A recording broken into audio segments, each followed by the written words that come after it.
Bonsoir à tous. Merci d'avoir choisi Canal 10 ce soir pour votre émission Santé 10.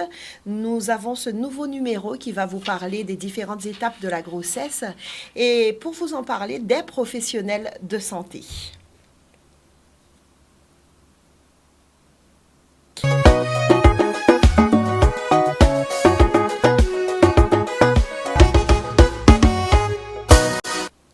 Nos invités pour parler de ces différentes étapes de la grossesse, nous avons avec nous le docteur Gülen Ayhan, qui est coordonnatrice médicale de la spécialité périnatalité, qui est aussi médecin en santé publique et au service gynécologique obstétrique du CHU. Est-ce que j'ai tout bien dit? C'est parfait. Parce qu'il y a des choses à dire.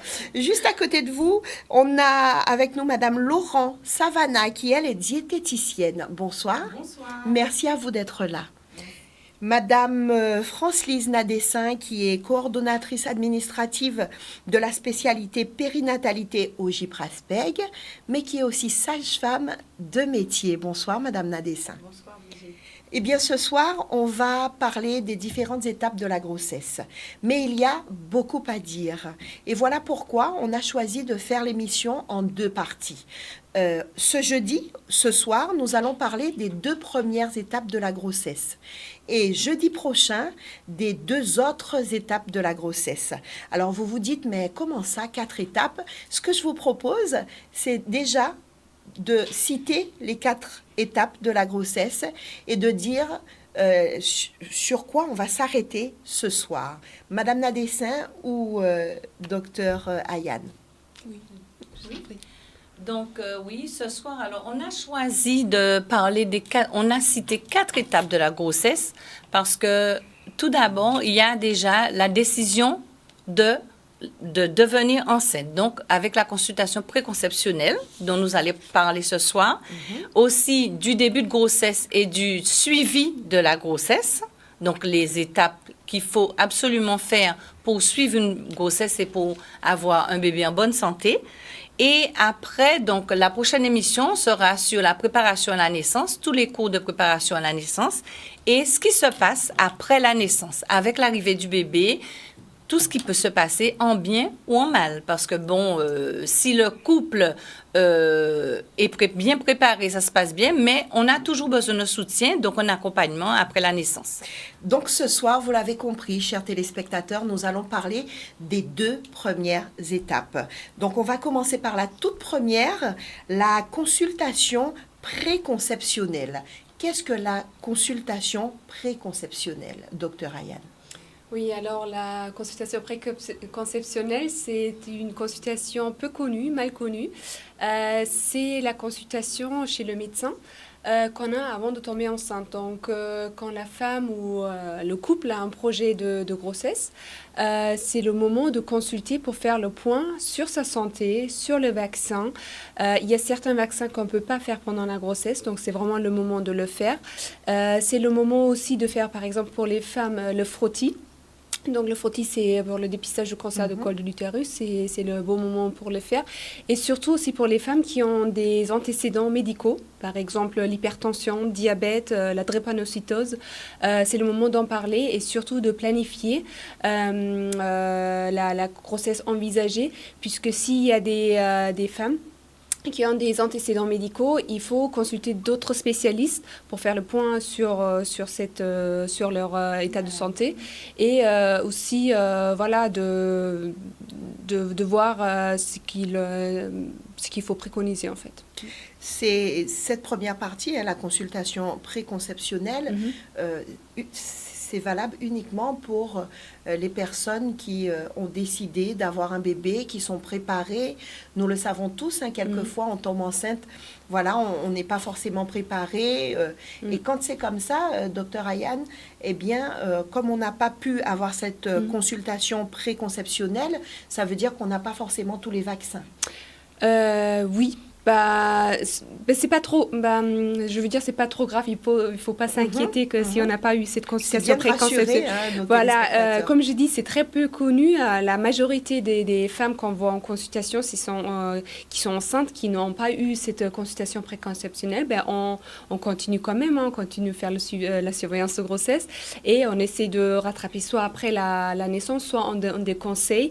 Et si la femme qui est enceinte n'a pas eu son vaccin, on peut vacciner l'entourage, par exemple, ce qui est très peu connu aussi. C'est par exemple le vaccin de la coqueluche. C'est pas seulement pour la maman, mais aussi pour le papa, donc le père, et aussi l'entourage proche qui doit être vacciné pour protéger le bébé. En fait, les personnes qui sont à la maison, s'il y a frères, sœurs. Voilà. D'accord. Alors, cette consultation préconceptionnelle, Madame Nadessin, ça rentre dans le concept des 1000 premiers jours, puisque depuis quelque temps, voilà, déjà même quelques années, voilà, que vous travaillez avec le GIPRASPEG pour promouvoir ce concept des 1000 premiers jours. Est-ce que vous pouvez rappeler aux téléspectateurs ce que c'est que le concept des 1000 premiers jours? Alors, le concept des 1000 premiers jours, donc, c'est un concept qui a été mis au devant de la scène par l'Organisation mondiale de la santé afin de ralentir l'augmentation des maladies chroniques non transmissibles. Alors, toutes les maladies chroniques, l'hypertension, le diabète, l'obésité, qui ont une incidence sur la grossesse et qu'il faut absolument détecter en amont.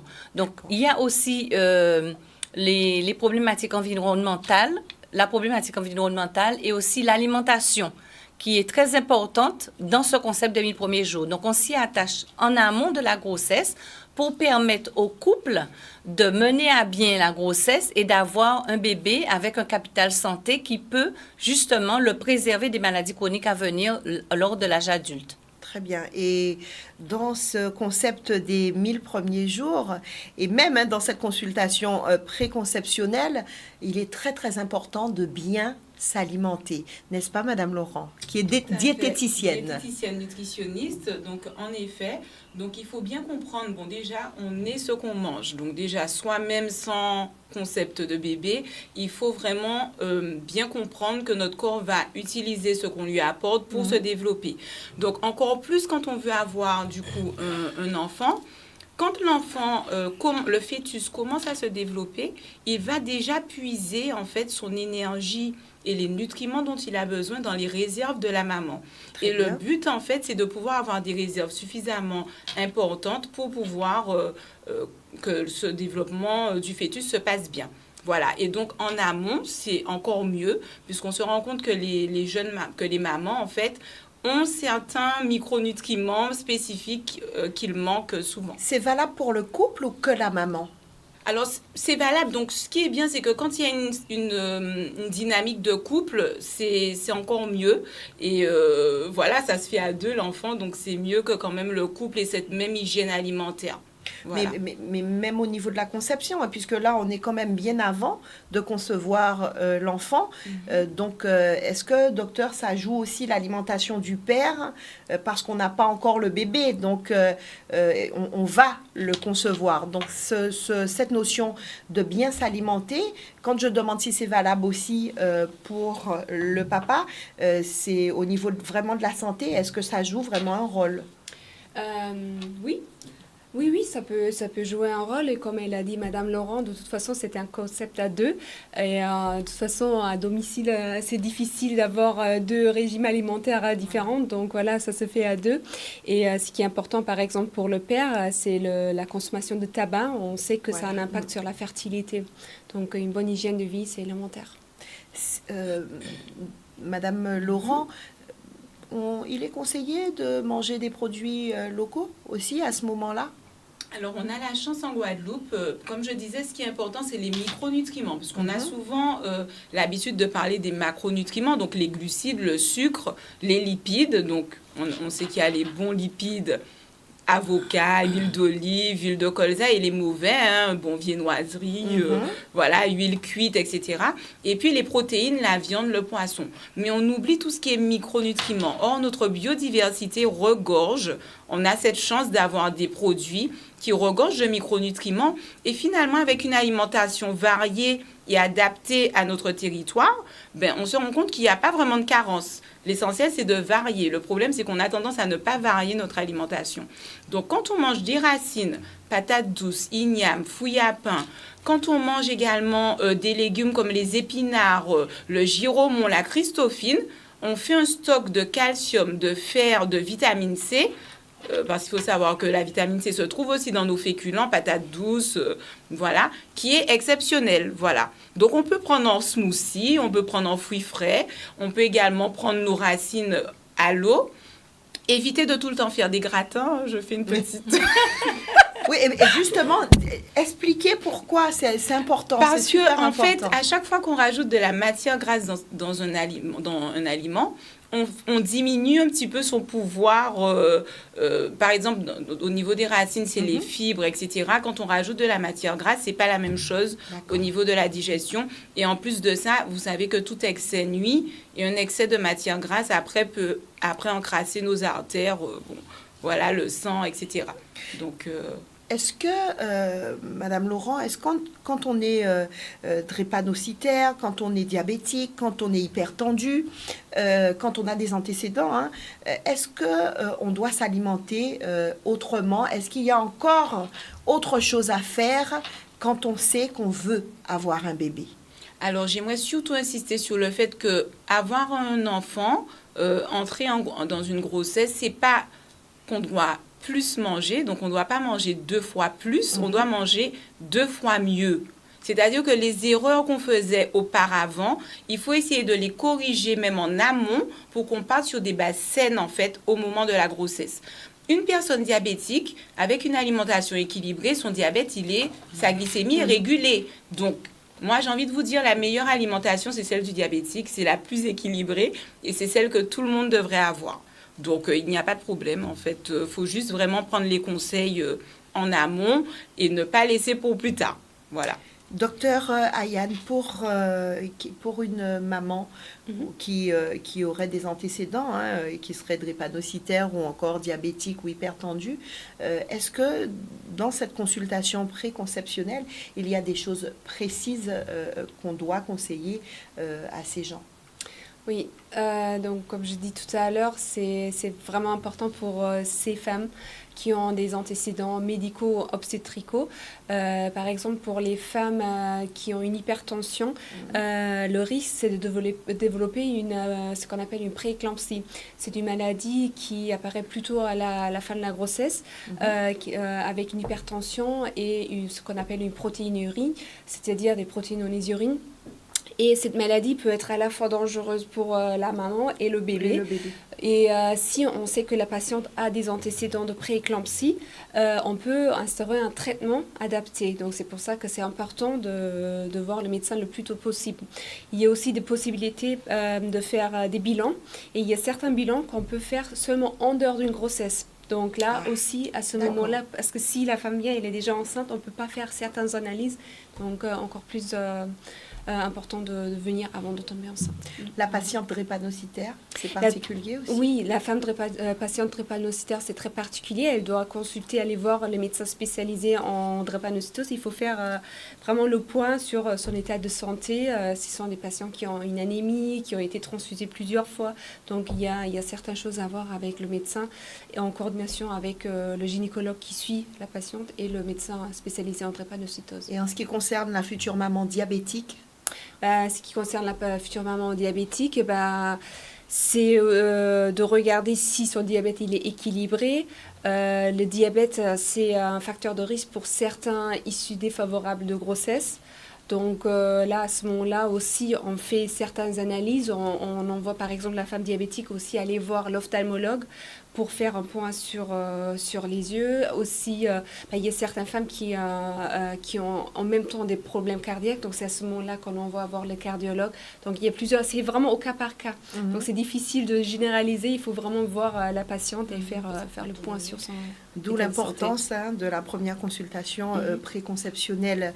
Madame Nadessa, on va quand même rappeler, puisque je vous ai présenté tout à l'heure et j'expliquais que vous étiez au GIPRASPEG, on va quand même revenir pour les personnes qui ne connaissent pas le GIPRASPEG, leur faire un petit peu une présentation du GIPRASPEG. D'accord. Donc, en fait, le GIPRASPEG, c'est un groupement d'intérêt public, réseau et action de santé publique en Guadeloupe, Saint-Martin et Saint-Barthélemy, qui a mutualisé plusieurs réseaux.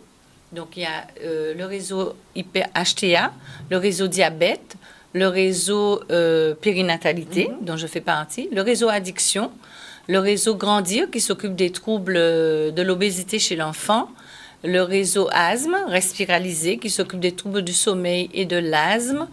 On a une unité d'éducation thérapeutique pour justement permettre aux gens de mieux comprendre ce qui se passe quand ils sont malades, quand ils ont des problèmes de sommeil, quand ils ont des problèmes d'asthme, pour qu'ils puissent mieux appréhender la maladie, leur faire comprendre l'intérêt des médicaments qu'ils doivent prendre, parce que quelquefois c'est à vie, et donc ils se prennent en main eux-mêmes. Nous, au réseau périnatalité, on fait partie du GIP, évidemment. Et donc, durant le COVID, justement, c'est la raison pour laquelle nous avons voulu faire cette émission. C'est qu'on a été en contact avec plus de 300 accouchés du CHU. Donc, on a dû les appeler puisque elles se sont retrouvées à la sortie de la maternité. Il y avait un service minimum avec la PMI et même les sages-femmes libérales n'étaient pas tout à fait opérationnelles dès le début.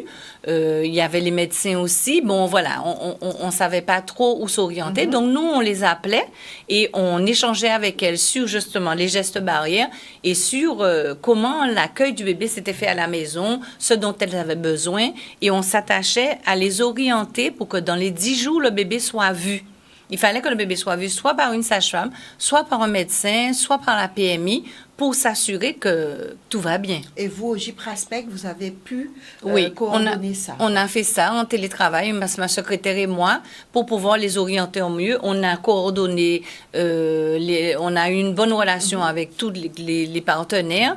Et donc, avec la proximité du domicile, donc on orientait les femmes, on demandait à la PMI, voilà telle problématique qu'on a rencontrée au téléphone, est-ce que vous pouvez rappeler? La PMI faisait le lien, elles allaient chez leur médecin généraliste quand c'était possible, ou la sage-femme libérale la plus proche allait à leur chevet avec toutes les précautions qu'il fallait mettre en place. Donc, voilà. Et ça nous a permis, effectivement, d'avoir de bons retours. Les femmes nous ont rappelé un mois après pour nous dire, voilà, elles ont telle problématique. Donc, elles ont gardé un lien. Et bon, après, ça s'est estompé. Mais il y en a qui nous ont rappelé, même après un mois et demi, nous disent, voilà telle problématique qu'elles rencontrent, qu'est-ce qu'elles peuvent faire? Et donc, voilà, tout ça pour leur dire que le réseau périnat est là, au 05 90 47 17 00. On va répéter ce numéro parce que c'est vraiment très important. Beaucoup de personnes ne savent pas, en fait, qu'on a le GIPRASPEG pour nous aider, qu'on peut y aller, on peut appeler sans hésiter. Tout à fait. Il y a toujours quelqu'un pour répondre. On va rappeler Absolument. le numéro de téléphone. Donc, le 05 90 47 17 00. Et vous pouvez appeler et quelle que soit la personne qui va répondre, si c'est une problématique de diabétique, si c'est une problématique d'hypertension, on pourra vous orienter. On ne fait pas de consultation, on ne reçoit pas de patient. Tout se passe au téléphone. Tout se passe au téléphone et on peut orienter au mieux, au pire, vous dire, bon, on cherche le renseignement, on vous rappelle, on vous oriente, on voit si le médecin est disponible. Même au CHU, on leur dit, bon, il faut aller au CHU maintenant, il ne faut pas attendre. Et donc, c'est ça notre rôle, d'orienter les patients et d'avoir un appui aussi pour les professionnels de santé, parce que on a des problématiques de femmes diabétiques, par exemple, je prends n'importe quel exemple, qui, par exemple, de Marie Galante, et qui n'ont pas la possibilité de se faire suivre de façon rapprochée. On peut leur proposer un hébergement si vraiment il faut bien équilibrer le diabète de façon momentanée pour bien équilibrer le diabète pour arriver au terme de la grossesse. Donc, on essaie d'aider au mieux. Et c'est les professionnels qui nous contactent. Le patient aussi, l'usager peut nous contacter aussi. Mais la plupart des patientes, des femmes enceintes, sont incluses par les professionnels de santé qui nous demandent un appui, justement, de, voilà, la consultation diététique. Oui, voilà, c'est une femme obèse, mais elle n'a pas de diabète, mais elle aurait aimé qu'on la renseigne sur la façon de s'alimenter pour pouvoir, justement, ne plus prendre de poids de manière excessive et ne pas développer le diabète ou l'hypertension, qui sont des maladies chroniques. Et vous, dans votre équipe au GIPRASPEG, vous avez des professionnels de santé, notamment la diététicienne que vous pouvez appeler. En tout cas, dans chaque secteur, vous êtes en relation avec les professionnels de santé, diététiciennes, ostéopathes, psychologues. Et donc, on peut offrir ces prestations aux femmes qui en ont besoin. Et même aux usagers diabétiques ou autres. Hein. Ce n'est pas que les femmes enceintes. Et ainsi qu'avec les cliniques, les CHU. Et tout à fait. Tout le département. Les cliniques ont des conventions avec le GIPRASPEG pour qu'on puisse intervenir au mieux pour leurs patients. Alors, vous l'avez compris, chers téléspectateurs, hein, le GIPRASPEG est là pour vous. Donc, le 05 90 47 17 00. Vous n'hésitez pas. Au téléphone, il y aura toujours quelqu'un pour vous répondre et vous conseiller, vous donner les bonnes directives. Voilà. On va parler dans un petit moment de la deuxième partie, avant d'y arriver, puisque j'ai promis de ne pas aller trop vite pour qu'on puisse bien développer cette première partie. Est-ce qu'il y a des choses qu'on devrait souligner dans cette première partie, c'est-à-dire la consultation préconceptionnelle? Est-ce qu'il y a des choses qu'on doit rajouter avant de passer à la deuxième partie? Si je peux rajouter quelque chose, Madame Docteur Ayana a parlé du tabac, mais il y a aussi l'alcool. L'alcool, les drogues illicites. Et donc, il est important que si un couple, ça donne à l'alcool ou ça donne à la drogue et il décide de faire un bébé, comme vous avez dit, ce sont des grossesses programmées. On parle des grossesses programmées. Bon, mais dès que la grossesse est là, il faut consulter. Et c'est ce qu'on va voir tout à l'heure pour qu'il puisse y avoir un parcours spécifique pour les usagers qui ont des pathologies avec cette grossesse. Donc, en parlant de l'alcool et des drogues, c'est le moment de consulter pour dire, bon, voilà, on aurait aimé avoir une grossesse. Et quand ils font la consultation préconceptionnelle, dans tout l'interrogatoire que le médecin fait, il pose ces questions. C'est pas évident de dire, mais si il y a le moindre élément qui puisse faire penser qu'il y a de l'alcool ou bien de la drogue, il y a des centres de soins d'accompagnement de prévention à l'alcoolologie qui s'occupent de toutes ces... Comment on peut dire? De toutes ces... C'est pas des pathologies, mais de toutes... De tous ces petits problèmes-là, voilà, et qui peuvent aider justement en parlant de PMA, même la PMA, quand il y a des patients qui veulent avoir un bébé et qui sont suivis en procréation médicalement assistée, s'ils fument ou s'ils boivent, ils peuvent se faire accompagner par leur XAPA avant pour diminuer, voire réduire leur consommation pour pouvoir rentrer dans le circuit de la PMA. Donc, c'est important de le savoir avant et pour pouvoir mener à bien une grossesse. Et tout cela se fait bien sûr dans le secret professionnel, donc vous n'avez pas à vous inquiéter, vous n'avez pas à vous poser la question, mais est-ce que personne ne le sait parce que c'est le secret professionnel, et donc n'hésitez pas, le GIPRASPEG pour vous aider dans toutes ces situations. On a parlé donc de cette première partie, la consultation préconceptionnelle pour les couples qui ont décidé d'avoir un bébé. Tout à l'heure, on va parler de la deuxième étape. Hein. C'est le début de grossesse et puis le suivi de la grossesse. On va marquer une courte pause et on va se retrouver juste après.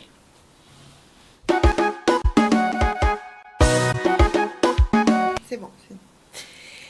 Eh bien, nous voilà, pour ceux et celles qui prennent en cours, l'émission, bien sachez que Santé 10 vous parle ce soir des 2 premières étapes de la grossesse. Nous sommes avec France-Lise Nadessin, qui est coordonnatrice administrative de la spécialité périnatalité au GIPRASPEG. Vous êtes aussi sage-femme de profession, c'est très important de le souligner, surtout dans cette deuxième partie que nous allons développer. Nous avons avec nous Savannah Laurent, qui est diététicienne nutritionniste, et le docteur Güllen Ayhan, qui est coordonnatrice médicale de la spécialité périnatalité et qui est médecin en santé publique au service gynécologique obstétrique du CHU. On a parlé de cette première partie, la consultation préconceptionnelle. Et bien là, nous arrivons à la deuxième partie. Début de grossesse, c'est le début de la grossesse. On va parler du suivi de la grossesse. Alors, docteur Ayhan, la femme est enceinte et elle vient vous voir. C'est la première consultation. Que se passe-t-il? Comment cela se passe? Alors, lors de cette première consultation, j'explique comment ça va se passer pendant toute la grossesse. Donc, ce qui est primordial, c'est de consulter assez rapidement, dès que la femme sait qu'elle est enceinte, d'aller voir un professionnel de santé pour cette grossesse, puisqu'il y a des examens à faire à certains moments et qu'il faut pas dépasser. En fait, il y a par exemple le bilan du premier trimestre à faire avec une prise de sang, un prélèvement vaginal et certains examens, et aussi l'échographie pour la datation de la grossesse. Donc, cette échographie, ça se fait avant 14 semaines de grossesse. Et c'est à ce moment-là, vraiment, qu'on va définir la date de la grossesse. Et c'est à ce moment-là qu'on va pouvoir déclarer la grossesse. Il y a des feuilles, des papiers à envoyer. Donc, c'est très important de le faire avant 14 semaines, puisque avec cette échographie, avec la prise de sang, on va faire aussi le dépistage de la trisomie 21. Très bien. Donc, il y a des termes à ne pas dépasser. Voilà. Et ensuite, il y a des consultations régulières à faire. Donc avec le professionnel de santé qui suit la grossesse, ça peut être la sage-femme en ville, ça peut être fait par la PMI, ça peut être fait par un médecin généraliste aussi, ceux qui ont l'habitude de le faire, et bien sûr un gynécologue obstétricien. Et donc, il y a une fois par mois une consultation avec le professionnel de santé qui suit la grossesse, et c'est son minimum 7 pendant la grossesse, et 3 échographies recommandées. Donc, échographie de premier trimestre, deuxième trimestre, donc c'est pour faire l'échographie morphologique, pour regarder, on voit les organes, on voit le visage, voilà, on fait le point sur ça. Et la dernière échographie vers la fin de la grossesse. Et il y a aussi l'entretien prénatal précoce, on va en parler tout à l'heure. Et donc, lors de ces consultations, à chaque fois, il y a certains examens à faire. Par exemple, si la patiente n'est pas immunisée contre la toxoplasmose, elle doit faire une prise de sang une fois par mois pour vérifier si elle n'a pas eu la toxoplasmose pendant la grossesse. La toxoplasmose... On rappelle ce que c'est? Voilà, en soi, c'est un parasite. C'est une infection. Si pour personne lambda, par exemple, vous pouvez faire la toxoplasmose, mais vous n'allez pas vous en rendre compte, ou peut-être vous allez vous sentir un peu malade, comme une petite grippe, mais rien de méchant. Par contre, pour le bébé, ça peut être assez dangereux, ça peut être la cause de certaines malformations. Et voilà, c'est pour ça qu'on surveille les femmes qui n'ont pas été immunisées. Donc, il y a d'autres maladies infectieuses qu'on surveille aussi avec le premier bilan. C'est pour ça que j'insiste sur le fait que c'est important de le faire. Par exemple, la rubéole, voilà, et d'autres maladies transmissibles. Et donc, par la suite, pendant la grossesse, donc, il y a d'autres examens qu'on fait. Par exemple, au milieu de la grossesse, pendant le deuxième trimestre, on fait le dépistage du diabète gestationnel. Donc, c'est une façon les femmes qui ont déjà été enceintes le savent, elles boivent une boisson sucrée, et après, au laboratoire, il y a plusieurs prises de sang à faire pour détecter le diabète gestationnel, le diabète de la grossesse assez rapidement. Et voilà. Et au cas par cas, il y a certains examens à faire. Par exemple, si la patiente a une anémie, donc, ou d'autres choses. Donc, c'est le moment pendant cette consultation de vérifier si tout se passe bien. Alors, vous savez que cette émission, c'est une émission que nous faisons, oui, pour les téléspectateurs, mais aussi avec les téléspectateurs. Ma collaboratrice Milly, qui s'occupe du téléphone, n'est pas là pendant le mois de juillet parce qu'elle est en vacances. Donc, nous avons un autre système pour les questions des téléspectateurs qui nous appellent au 05 90 96 10 10. Là, on a une question de Marie-Claire qui s'adresse au docteur Ayane, qui demande est-ce que quand on a des nausées, des vomissements en début de grossesse, est-ce qu'on est sûr d'avoir ça qu'en début de grossesse et de ne pas l'avoir ensuite? Alors, le vomissement au début de la grossesse, oui, alors, normalement, c'est plutôt quelque chose qui arrive au début de la grossesse et dans la majorité des cas, ça s'arrête par la suite. Ce qu'il faut savoir... Mais pas toujours, en fait. Hein. Bah oui, ça peut... des fois, ça persiste. Mais il faut rester vigilant. Si ça arrive au milieu, vers la fin de la grossesse, il y a certaines analyses à faire puisque ça peut être aussi la cause de certaines maladies qu'il faut traiter dans ce cas-là. Et au début, comme je dis, dans la majorité des cas, ça s'arrête. Des fois, c'est nécessaire de prendre des médicaments. Et des fois, malheureusement, c'est aussi nécessaire d'être hospitalisé puisqu'il y a certaines femmes qui n'arrivent plus du tout à s'alimenter ou à boire, qui perdent du poids. Donc, dans ce cas-là, c'est vraiment nécessaire de les hospitaliser. Mais heureusement, c'est vraiment la minorité. Alors, il y a Clotilde de Toulouse et qui demande, déjà merci de nous suivre, puisqu'il doit être très tard, qui demande, quand on est enceinte, est-ce que là aussi, on doit faire très attention à l'alimentation? Donc, c'est pour notre diététicienne, Madame Laurent, la question. Alors, effectivement, parce qu'on a un petit peu dans l'imaginaire collectif le fait que, au contraire, tu es enceinte, donc tu peux manger pour 3 personnes. Et donc, limite que finalement, même les aliments, dits aliments plaisir, donc qui sont riches en graisse et en sucre, vont un peu disparaître et que, bon, de toute façon, ils sont très bien utilisés puisqu'il y a un petit dans le ventre. Mais non, pas du tout. Voilà, parce que, donc effectivement, comme je disais, quand on est enceinte, il faut encore mieux manger que quand on n'est pas enceinte. Voilà, c'est-à-dire en termes de qualité d'aliments, mais également en termes de répartition de repas dans la journée. Si vous êtes une femme qui avait l'habitude de sauter des repas, parce qu'il y a des personnes, elles ne mangent pas le matin ou elles ne mangent pas le soir, il faut arrêter ça. Alors, c'est-à-dire qu'il faut essayer de se mettre une hygiène à ce niveau. Pourquoi? C'est pour que l'énergie soit correctement répartie dans la journée. Et il faut savoir que souvent, quand on saute des repas, on a tendance à grignoter puisqu'on a des hypoglycémies dans la journée. Et là, le corps réclame vraiment des aliments très riches en sucre. Ça fait des hyperglycémies, des hypoglycémies, et c'est pas bon en fait lors de ni de pour la maman, ni pour le bébé. La maman, ni pour le bébé. Et on a des femmes qui donc ont le diabète gestationnel à cause de cette alimentation qui est un petit peu mal organisée. Voilà. On a des aliments qu'il faut éviter quand on a la nausée? Oui, alors donc il faut éviter tous les aliments de la famille des choux, voilà, donc y compris le brocoli, éviter de mettre trop d'ail, d'oignons, éviter de mettre trop d'épices pour le coup dans les repas, puisque tout ça, ça peut entraîner des envies de nausée, voilà. On a Sergette de Saint-François qui voulait vous poser la question suivante sur l'acidité quand on est enceinte. Oui. Qu'est-ce qu'il faut éviter? Du coup, les aliments acides. Voilà, tout à fait. Tout ce qui est acide, en fait. Tout à fait, et exactement. même dans la vinaigrette, tout la partie citron. Enfin, je réponds parce que ça me paraît logique. Oui, voilà. Il faut éviter un petit peu tout ce qui est acide. Après, c'est vrai que d'une femme à l'autre, c'est plus ou moins... voilà, hein, donc c'est pour ça qu'il y a cette consultation pré-conceptionnelle. Et pourquoi pas, si vous n'avez jamais vu de diététicienne, venir faire un petit point par rapport à cette période qui est quand même très importante dans la vie. D'une femme et dans la vie du couple. Voilà.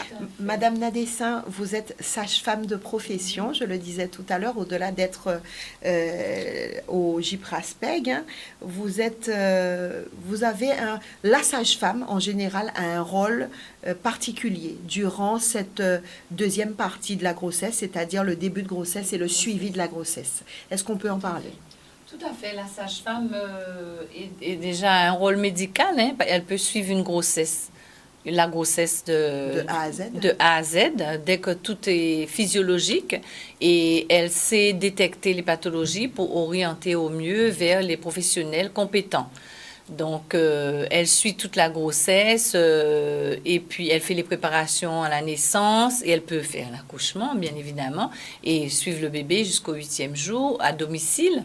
Donc, on a un rôle médical, comme je vous disais, mais aussi il y en a un rôle d'accompagnatrice. C'est très important que la femme puisse trouver la sage-femme qui lui convienne. Et on rappelle que ce suivi, il est avant, pendant et après. Tout à fait. Important. Avant, pendant et après, la sage-femme se rend disponible. Il y a des sages-femmes libérales, il y a des sages-femmes territoriales dans les centres de PMI, il y a des sages-femmes hospitalières, et donc il y a des sages-femmes qui font des échographies. Et donc, elles sont vraiment... Nous sommes dans notre rôle d'accompagner pendant la grossesse le couple. Et il y a un examen qui est aussi très important que la sage-femme fait, c'est l'entretien prénatal précoce qui se fait vers le 4e mois de grossesse, peut-être un petit peu avant, ce qui serait bien. Alors, qu'est-ce que c'est? Alors, justement, cet entretien prénatal précoce, fait partie des cours de préparation à la naissance. C'est le premier entretien que la femme enceinte doit faire en couple, si possible, avec la sage-femme. À combien de mois Un peu avant le 4e mois. Un petit peu avant le 4e. Plus on le fait tôt, parce que la grossesse, déjà, les femmes consultent vers la 10e semaine. Bon, ça fait à peu près... On arrive vite à 3 mois, 4 mois. Donc, le temps de réaliser que, bon, là, il y a une grossesse, de tout mettre en place, de mettre le suivi en place. Il faut intégrer cet entretien. Et il n'y a pas beaucoup... Les femmes ne le font pas forcément parce qu'elles se disent, bon, elles n'ont pas besoin de parler à quelqu'un. Elle n'a pas un rôle de psychologue, mais elle est là pour entendre ce qu'une grossesse peut engendrer chez une femme. Parce que on est contente d'être enceinte, mais il y a des femmes aussi qui n'ont pas désiré une grossesse et qui se demandent quoi faire. Comment faire? Comment faire et quoi faire. Parce qu'elles veulent bien le garder, mais voilà ce que ça va entraîner. Donc, elles s'imaginent un idéal, quelquefois, qui n'est pas... qu'elles ne pourront pas assumer. Donc, la sage-femme est là justement pour détecter toutes les problématiques que pourrait engendrer cette grossesse au sein du couple et justement les orienter, soit si c'est une problématique d'obésité, comme je vous disais avec la diététicienne, mais une problématique psychologique, parce qu'elles peuvent être amenées à parler à des psychologues qui les accompagnent pendant la grossesse pour pouvoir détecter aussi les compétences parentales qui doivent se développer durant les 9 mois. C'est pas quand le bébé sera là qu'on va développer une compétence parentale.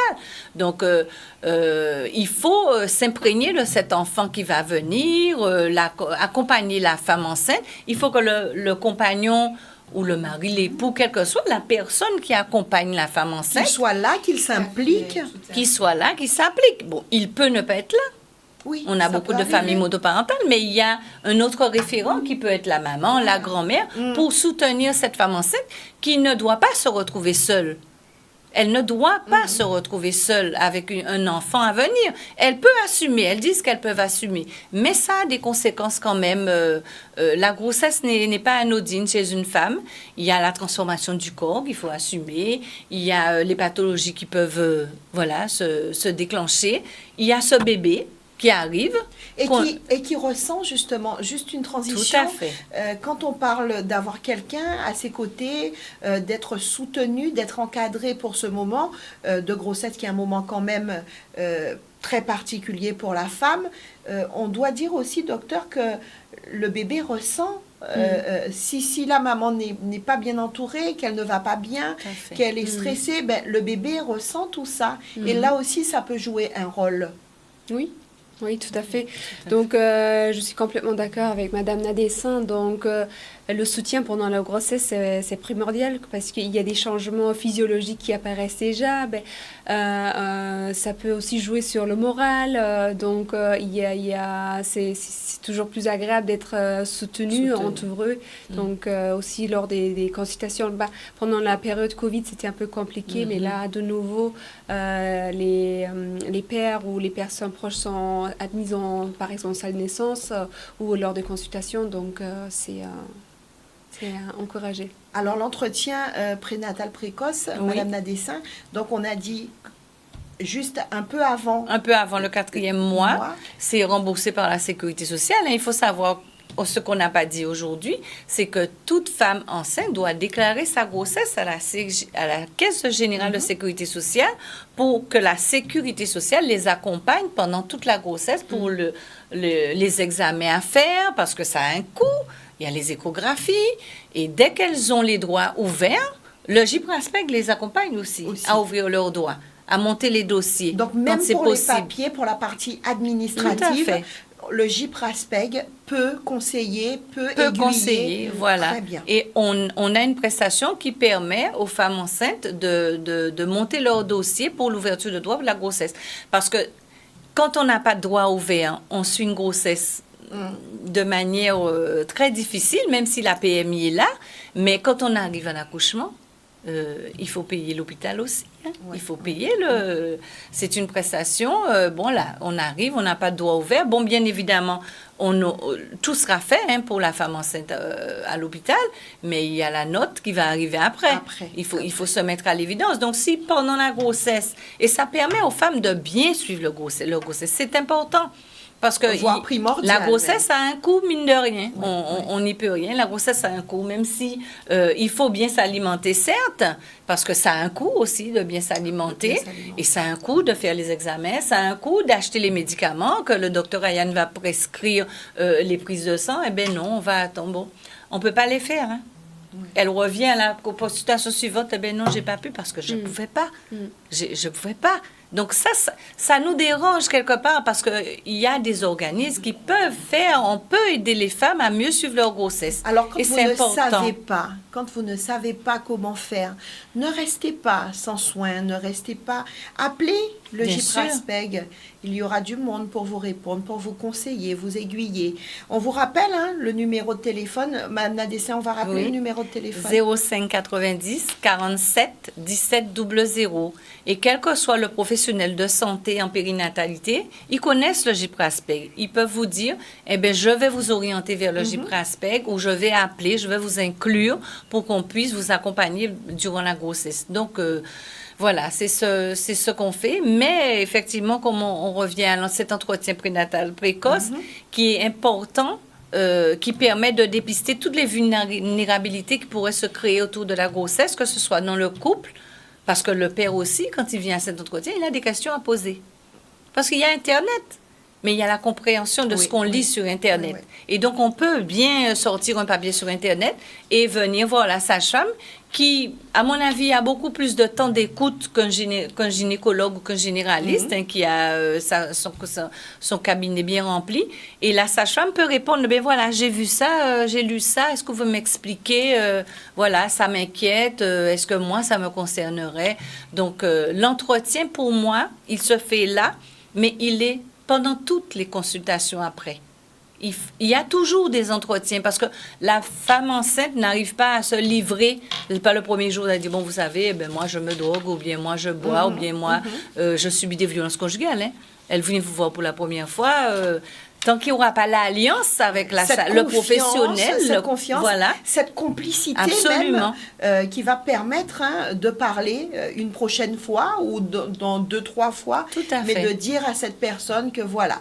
Et elle peut se faire aider, voilà, je vais vous orienter, mais tout en gardant le secret professionnel.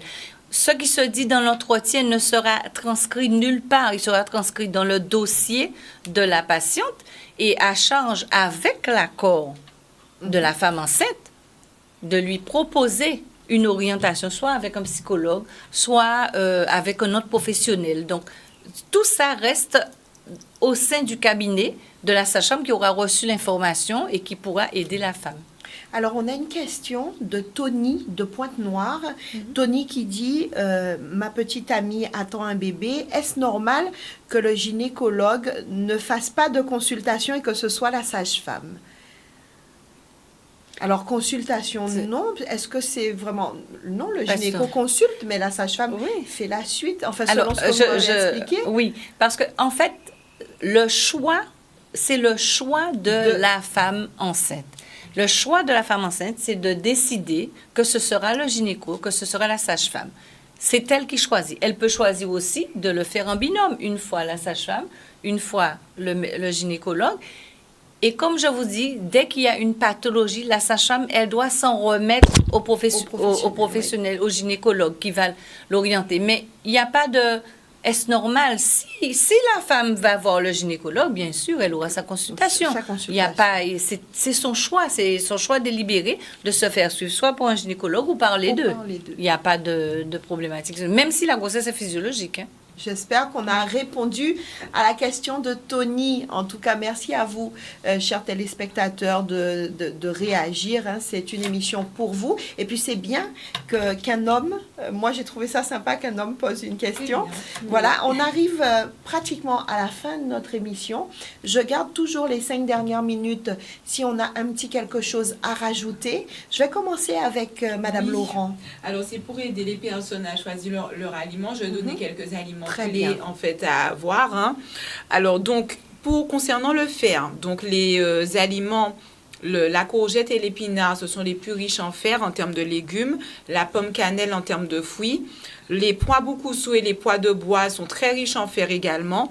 Et bien sûr le boudin noir pour les personnes qui aiment le boudin. Voilà. Concernant la vitamine B9, qui est aussi quelque chose d'important pendant la grossesse. Donc, il y a un rôle important dans le système nerveux. Donc, c'est les épinards, le melon, le pourpier. Ensuite, on a l'iode aussi qui est important. Donc, avec les crustacés, les moules, le saumon, les œufs, les algues, voilà, ce type d'aliments. J'ai presque fini. Ensuite, ne vous inquiétez pas, tout va bien. La vitamine C, super important parce que c'est ce qui booste le système immunitaire. Donc, bien évidemment, notre cerise pays qui est très riche en vitamine C. La mangue qu'on peut manger mûre, mais également non mûre, qui a beaucoup de vitamine C. La pamplemousse et l'orange. Voilà, mais c'est pas l'orange qui a le plus. Bon, voilà. Cela dit, vous pouvez aussi vous faire un petit smoothie mangue, mandarine avec un zeste de citron. C'est très revivifiant, c'est très bien. Beaucoup d'acide dans alors, si, mais ça dépend des femmes. Pour ce qu'on vient de dire tout à l'heure. Alors, ça dépend des femmes. Donc, si la femme, peu importe le trimestre de grossesse, supporte le zeste de citron, pas elle le prend. Celles qui ne supportent pas l'acidité, bien évidemment, elles ne vont pas le prendre. Voilà. Ensuite, on a le poyo et le fruit à pain qui sont riches en vitamine C. Et puis, les épinards, le légume phare qui est vraiment riche en tout. Et pour finir, le calcium, parce qu'on ne trouve pas du calcium que dans les produits laitiers. Alors, certes, dans les produits que je vais vous donner, c'est moins bien assimilé, mais il y a quand même un apport en calcium. Donc, encore les épinards, le gombo, la carotte, le pourpier, d'accord. On a encore les pois boukoussou, pois de bois, la patate douce, et enfin, la groseille pays et la pomme citerne, qui sont riches en vitamine C. Voilà. Très bien, merci. Merci Madame Laurent. Je rappelle, diététicienne nutritionniste. Un petit mot de la fin sur ces 2 premières parties, docteur Ayane. Oui, alors je pense que le message est passé. C'est important de faire suivre sa grossesse en toute sérénité. Vous êtes accompagné. Il y a des professionnels de santé qui suivent la grossesse, qui peuvent vous accompagner, guider. Dès qu'il y a, par exemple, s'il y a des soucis pendant la grossesse, vous êtes guidé vers les spécialistes. Et avec le réseau Périnat, ah oui, c'est ce que je voulais dire. La Guadeloupe, c'est un département où on a une forte prévalence, beaucoup de cas de prématurité. Donc, avec le réseau Périnat, on travaille là-dessus. Notre but, c'est d'éviter la prématurité. Donc, on a des prestations dérogatoires pour les femmes qui ont le risque d'accoucher prématurément. Donc, il y a des possibilités d'accompagner ces femmes. Donc, c'est notre but, notre soutien. Et voilà, donc il faut... Le message clé, c'est vraiment de faire suivre sa grossesse, faire les examens que les professionnels de santé prescrivent et revenir avec le résultat pour qu'on puisse faire suivre cette grossesse dans les bonnes conditions. Merci, docteur Ayane. Merci d'être venu malgré cet emploi du temps très chargé. Vous êtes là pour les téléspectateurs. Merci à vous. Madame Nadessin, on a vu les 2 premières étapes. Vous pouvez rappeler aux téléspectateurs les 2 autres étapes que nous allons voir jeudi prochain, ici même, dans votre émission Santé 10. Alors, les 2 autres étapes, ce sera la préparation à la naissance, donc pendant toute la grossesse, tout ce qui se passe.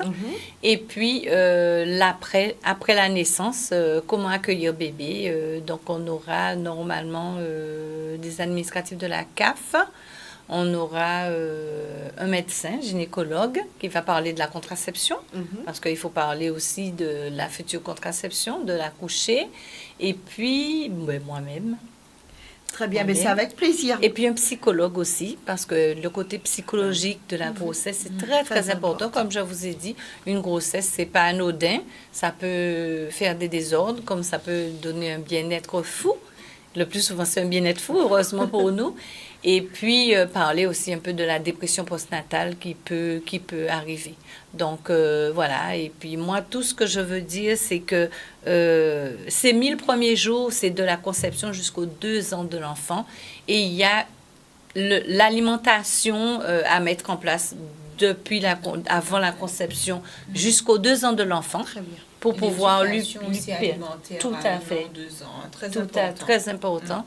Et donc pour qu'il puisse avoir un capital santé à l'âge adulte, qu'il puisse devenir quelqu'un de fort ou quelqu'un de sans pathologie et sans maladie chronique. Merci à vous, mesdames. Merci à Kevin, à la réalisation de cette émission ce soir. Vous l'avez compris, hein, la suite jeudi prochain, de 20h à 21h, même lait, même télé.